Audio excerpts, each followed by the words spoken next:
Okay, so now we're going to take what we've learned about derivatives and we're going to dabble in the application process, and then we're going to dive completely into the deep end of the application process. But for today, we're going to be in the shallow end of the pool. Okay, so the table gives the values of a function. It is differentiable on the interval 0 to 1. Now what that means is it is differentiable, so that means I can take the derivative. That implies that it is continuous, because if it's not continuous, then it's not differentiable. So it is continuous on the interval 0 to 1. There are no vertical asymptotes on the interval 0 to 1, and there are no sharp turns or cusps on the interval 0 to 1. So I can take the derivative on the interval 0 to 1.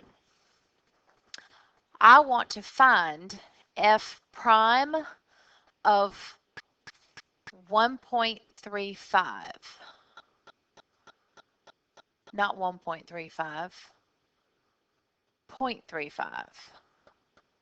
Yeah, 0.35. Sorry, take that one out. That's a typo. No what? Okay, I want to find the derivative of 0.35. Okay, well, the derivative is the slope of the tangent line at that particular point. Well, I have a whole bunch of values. I don't have a function. I can't take the derivative of something because I don't have a function. I just have dots. I have points. I have x's and y's. So when it's asking you to find the derivative of a value that's right there, then what you're going to do is you're going to find the slope as close as you can around 0.35. So I'm going to use these two x values and find the slope, the linear slope between those 2 points. Those are the y values. And I'm going to use that as an approximation of the slope of the tangent line at 0.35. It's kind of like, well, this is the best I can do for you. Okay, so you know that slope is y minus y over x minus x. So, and it doesn't matter which y you put first as long as you put the corresponding x first. So I'm just going to go in order.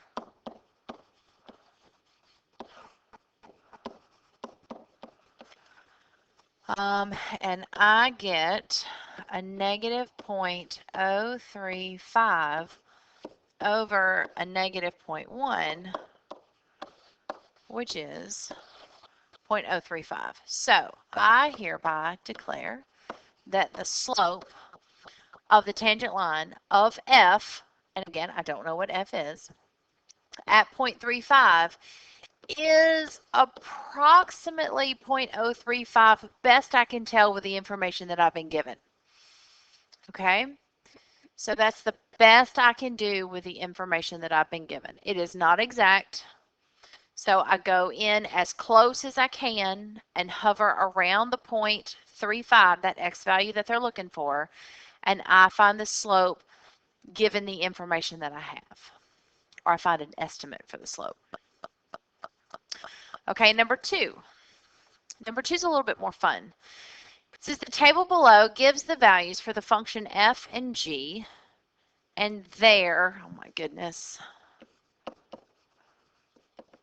and their derivatives at x equals 3. Okay, so I have f of 3 and g of 3, and I have f prime of 3 and g prime of 3. Let k be the function f over g. Find k prime of 3.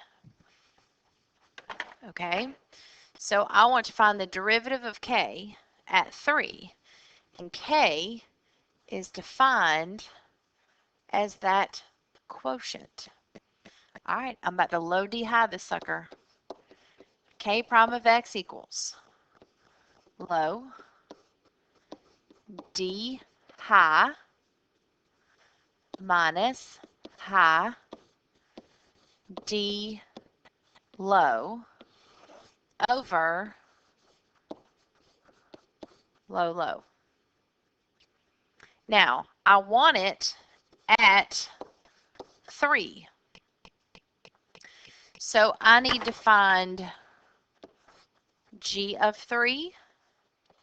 That's a 2. I need to find f prime of 3. That's a 5. Minus f of 3. That's a negative 1. G prime of 3. That's a negative 2.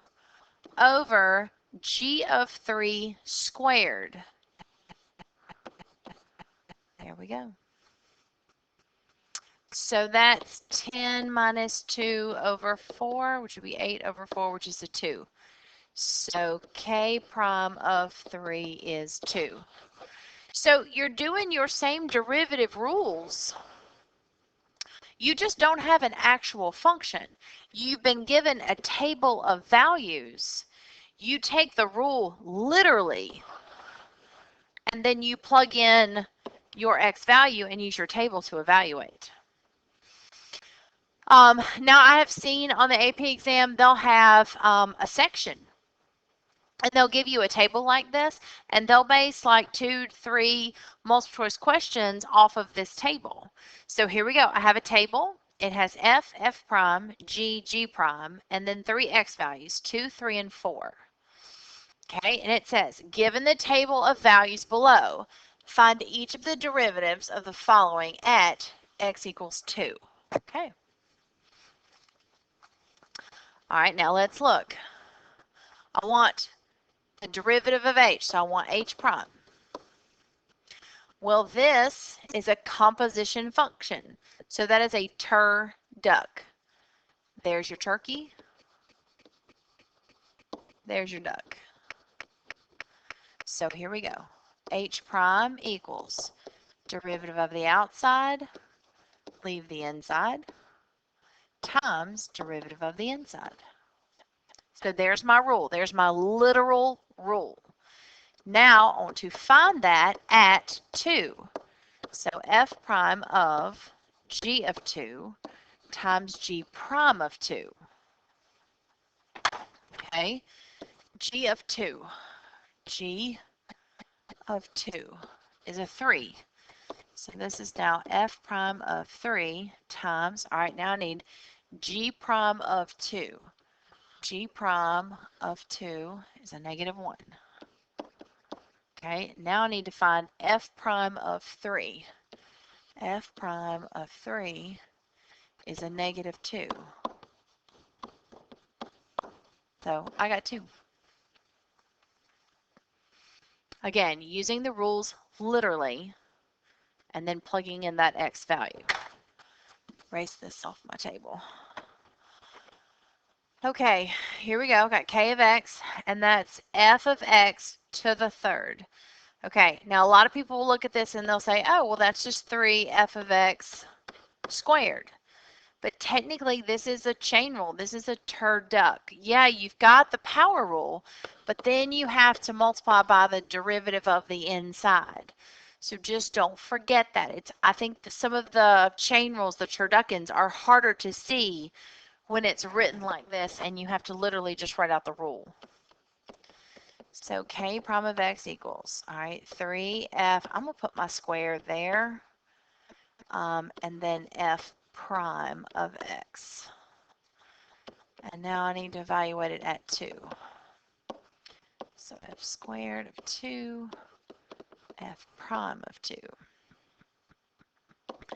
So 3 times, all right, f of 2, and then I need to square it. F, plain f of 2 is a negative 4. Square it, that's a 16. Now I need to do f prime of 2. I got an 8. 3 times 16, 48, times 8, 12, no, 24, no, 32, gracious, 32 and 6, 384. do all that calculus and get hung up on the multiplication. All right. Okay. This looks like a product rule. But I gotta be careful because the G has a duck. Okay, so tell you what, pause it, write out what you think the rule is for this one, and then play and see if you get it right. Okay, leave it, derivative, turkey, duck, plus derivative, leave it. F of 2, G prime of 4 times 2. Okay. Again, keep it paused. Go all the way with this one and see if you can get it right. F of 2 is negative 4. G prime of 4 is a 3. F prime of 2 is 8. G of 4 is a 2. It's like an Easter egg hunt. Negative 24 plus 16, 4. Is that a negative 8? Yes. Okay, D. Try D. Go low, D high. There is a turduck on the top. Go low, D high, plug in a 2, see if you can get it. So hit pause. All right. Low, D high minus high, D low over low, low. G of 2, F prime of 4, F of 4, G of 2 squared. All right. G of 2 is 3. F prime of 4, negative 1. F of 4 is 0. Doesn't really matter what G prime of negative 2 is, because that's a 0. And G of 2 is 3 squared, which is a 9. Negative 6 over 9, so negative 2/3. All right, so this, like, you guys should love this. I mean, it's very rule oriented, and the table, like I said, it's just like, it's like an Easter egg hunt. Okay, let's do it again.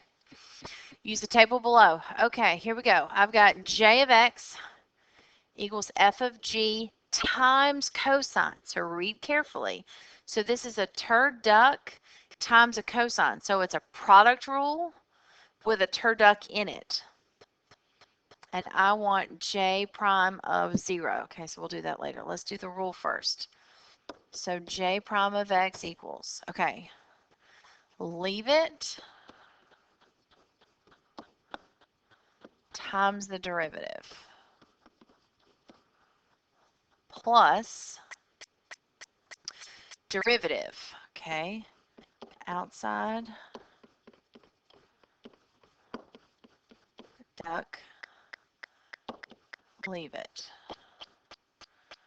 Okay, so there's my rule. Now I need to plug in a 0.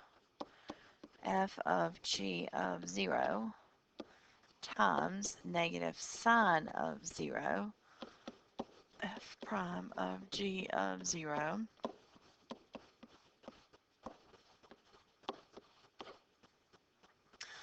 All right, 0. That is a 1, 0. I know that sine of 0 is 0, so I know that this is a 0. So that's going to wipe out that whole, this whole piece.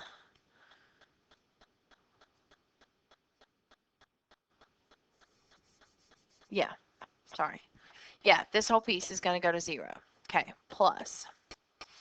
Oh my. All right, cosine of 0, however, is a 1. So he goes to 1, so 1 times everything is just a 1, or just the everything.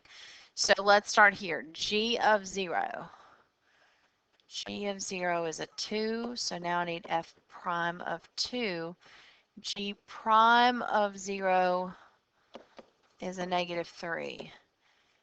F prime of 2 is a negative 2 times a negative 3, and again that was times a 1, so 6, because that whole front end went to 0. Okay, not bad. Rules though. Rules. Literal rules.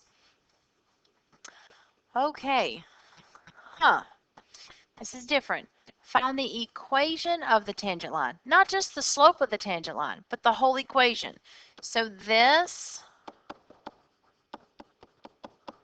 should be popping into your head because that's the equation of a line. There is your derivative at -1 because that's the slope of that tangent line at that point. So the calculus is going to find you this. Your algebra skills are going to help you find the x and the y that go in here. So just so everybody's super clear, we need him and him and him. I actually know the x. I don't know the y and I don't know the m. Okay, h of x equals. All right, so then h prime of x equals, that's 3 times a turd duck. So 3 derivative of the outside, derivative of the inside, and I am at -1. G of -1, G prime of -1, G of -1, G of -1 is -1. G prime of -1 is a 2. F prime of -1 is a 4. 12, 24. So who is that? That is the slope of the tangent line. So he's M. I'm going to label him. He's M. He's X. Sweet. So I have that and I have that. I do not, however, have a Y.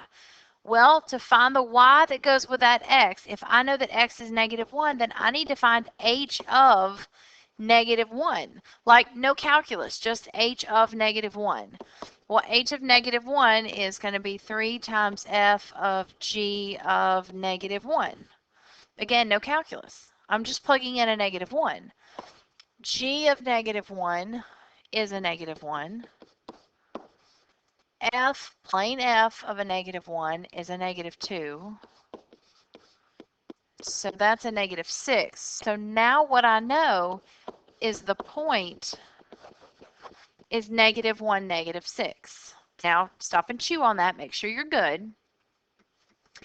So the equation of the tangent line is y minus y equals m times x minus x. You do not have to distribute or subtract the 6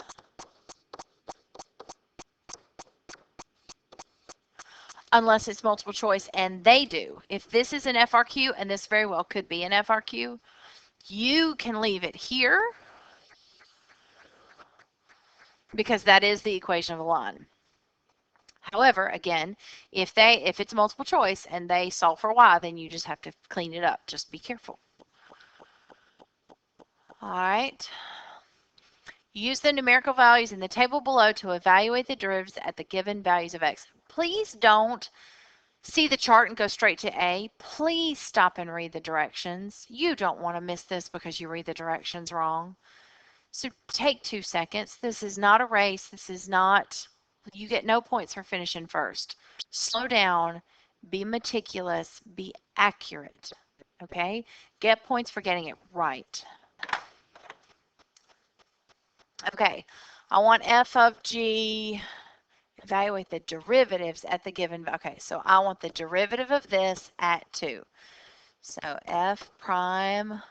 Tell you what, pause it. Tell you what, pause it and do all of them, all 3 of them. Then hit play and see how you do.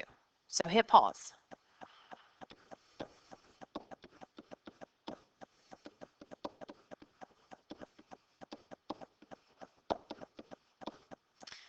All right, g of 2 is 3. G prime of 2 is negative 2. F prime of 3 is 2 pi. I got negative 4 pi. Oh my. Okay, this is the same thing as f of x times g of x to the 1/2. So this is a turduck, where your duck is a product rule. Sweet. Okay, 1/2. So this is the turkey. There's a turkey. Here's the duck. Leave it. Derivative. Plus derivative. Leave it. Okay. What are we doing? 2. All right, let's see if we can do this. F of 2 is 6. G of 2 is 3. Okay, F, oh, that's a prime. F of 2 is 6. G prime of 2 is negative 2. F prime of 2 is 1. And G of 2 is 3. Okay, good times. Here we go. 6 times 3 is 18. 18 to the negative 1/2. So this is 1 over 2 root 18, which has a square in it. I can clean that up. That's going to be negative 12 plus 3. So that's a negative 9 on the top. So negative 9 over 18 is 9 times 2. Square root of 9 is 3. 3 times that, 2 is 6. Root 2. I can reduce the 9 and the 6. So negative 3 over 2 root 2. Reduce them both by 3. Yep. And the nice thing is, you can leave the root in the bottom. Now, if this was an FRQ, now hear me carefully on this. If this was an FRQ on the AP exam, you can stop there. Don't you dare stop there on my test. On the AP exam, you can stop there. You're going to hear from me because we're practicing our algebra skills because we're making too many algebra mistakes. So we're going to practice. But on the AP exam, you can stop here. All the calculus is done. This is an answer that is algebra steps away from being simplified. You can stop there. However, as a grader, which I've never been, but as a grader, I don't know. They are told on how to grade, and it has been said several times that if the problem can be solved with a 4-function calculator, you can stop. And this could be solved with add, subtract, multiply, and divide. So you could stop there. You cannot stop there for me, so make sure crystal clear. I want this one, unless it's multiple choice. And if it's multiple choice, it's probably going to go to that circle anyway. All right. Okay. So, power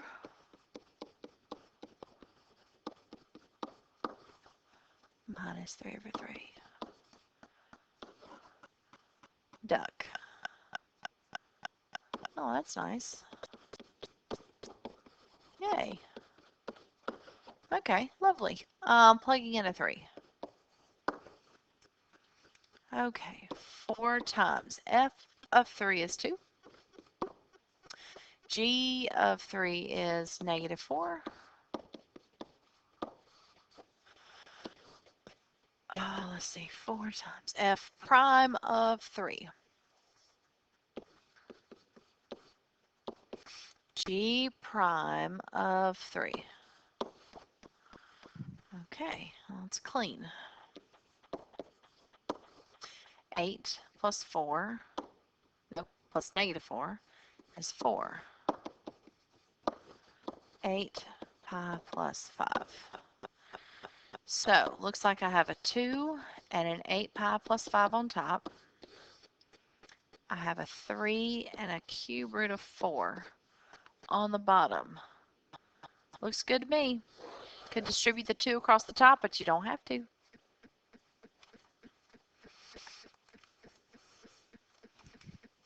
Okay. Figure above shows the graph of the functions f and g. H is f times g. H prime of 2. Okay, I don't have a chart anymore. I have a graph.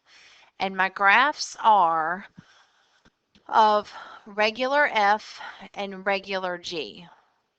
They are linear, which means their slope is constant all the way through.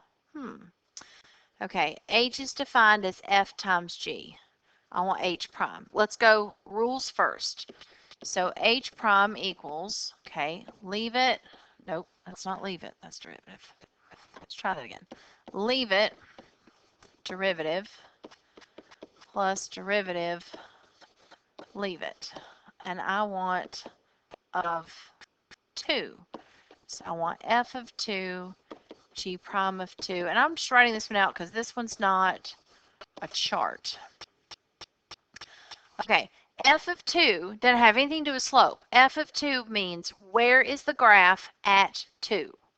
So f, that's this one, at 2, he looks to be at 3. So f of 2 is 3. Now g prime of 2 is, what is the slope of g at 2? So here's g at 2. It's linear. The slope looks to be a -2 over 1, which would be a -2. F prime of 2 is, what is the slope of f at 2? Up 1 over 2. So 1/2. G of 2 is, where is G at 2? At 2, G is right here at 1. So -6 plus 1/2, it's multiple choice. -12 over 2 plus 1/2. So -11 over 2. Okay. Number 7. The graphs of f and g are shown above. H. Okay. All right. So not as clean as the last one. I mean, they are made up of linear segments. Okay. So let's start here and let's go literal with the rule. So h prime. I'm looking for h prime of 6. Leave it. Derivative. Plus derivative. Leave it. Now we'll plug in a 6. And again, I'm going to plug this one in so I can keep track of which one's derivative and which one's not. So this says f of 6. So 1, 2, 3, 4, 5, 6. Here's 6. This one's f. This one's g. So f of 6 means where is the graph at 6? That looks to be at 2. G prime of 6 means what is the slope of g at 6? Down 1, right 2. So -1/2. What is the slope of f at 6? Down 2, right 1. I got -2. And this is, where is the graph at 6 of g? It's here. 1, 2, 3, 4. So -1 minus 8, I got a -9. Yay.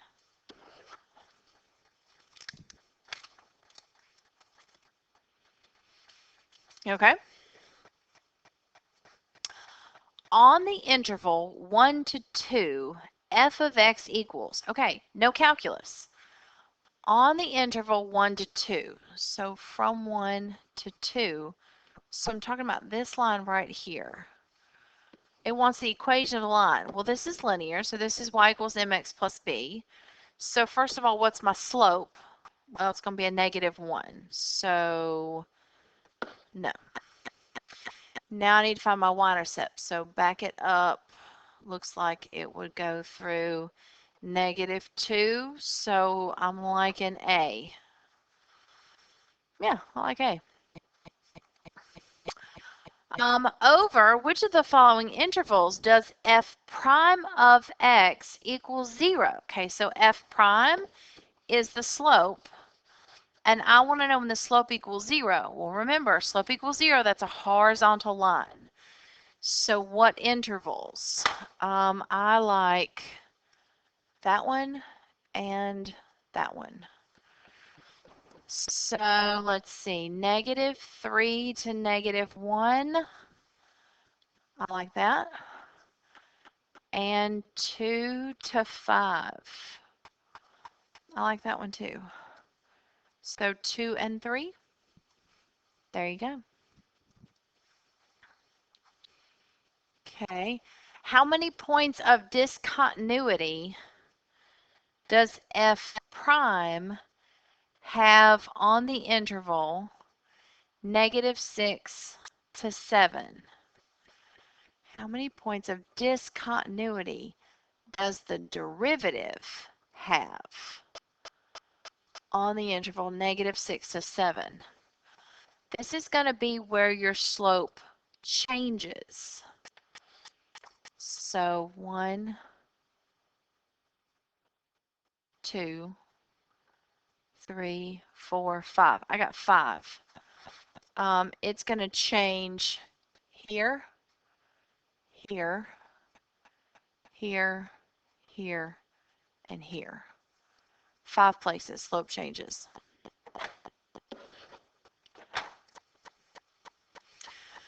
For -6 to -3, I need the slope. -6 to -3. -6 to -3, that's this line right here. And his slope, I don't like that point. I like this one. And I'll go to this one. Those look like good points. 1, 2, 3, 1, 2. Looks like up 3 over 2. Up 3 over 2. I like it. Okay, so this is still like super crunchy math. Still really, really using your rules. This is not difficult, but it's very easy to kind of let your guard down and go maybe a little too fast and not read as carefully. So just be careful, because this is something that you can do really, really well on.